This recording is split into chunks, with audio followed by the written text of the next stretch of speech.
Doctor Mohammad Yunus দেশে ফিরেছেন এবং বেলা 2:10 একটি বিশেষ ফ্লাইটে জার্মানি থেকে দেশে ফিরেন এবং এই মুহূর্তে তিনি ভিআইপি গেট দিয়ে এয়ারপোর্ট থেকে এক্সিট নেবেন এবং তিনি রাষ্ট্রীয় অতিথি ভবন যমুনায় গিয়ে তার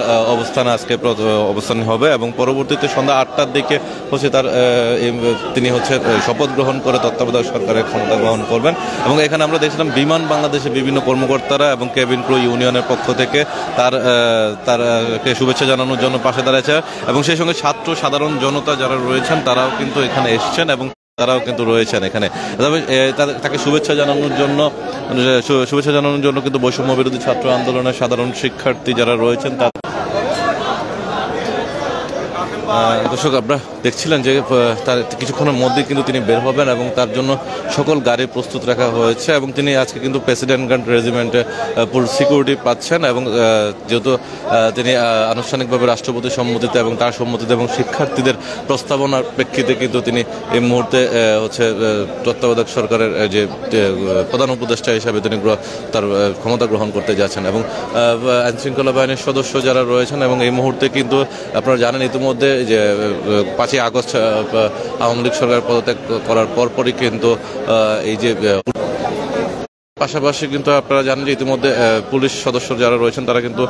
তাদের কর্মবিরতি পালন করছেন, যার কারণে একটা আইন শৃঙ্খলা বাহিনী ব্যাহত হওয়ার সম্ভাবনা রয়েছে। যে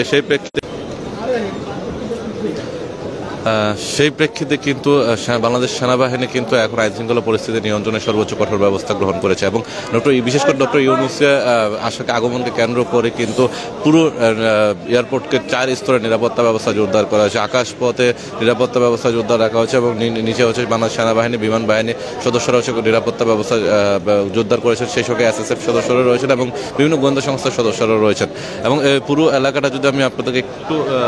দেখাতে চাই, চেষ্টা করি যে পুরো এলাকা কিন্তু ইতিমধ্যে দেখবেন যে সাধারণ শিক্ষার্থী থেকে শুরু করে অনেকেই কিন্তু এখানে উপস্থিত হয়েছেন এবং গণমাধ্যম কর্মী থেকে। তবে এখানে যেহেতু উপস্থিত হয়েছেন এবং বিশেষ করে সমন্বয়কদের একটি 15 সদস্যের টিম কিন্তু ইতিমধ্যে ভিতরে প্রবেশ করেছেন। অর্থাৎ এই যে তার আগমন, পিছনে চলে আসেন না,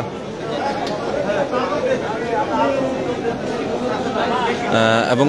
তার উপরে যে সারা বাংলাদেশের মানুষের যে একটা প্রত্যাশা রয়েছে সেই প্রত্যাশা পূরণের জন্য এবং সাধারণ ছাত্র জনতার যে বিপ্লবের মাধ্যমে একটি আওয়ামী লীগ সরকারের পদত্যাগ হয়েছে এবং সেই পদত্যাগের প্রেক্ষিতে তার মধ্যে তার কাছে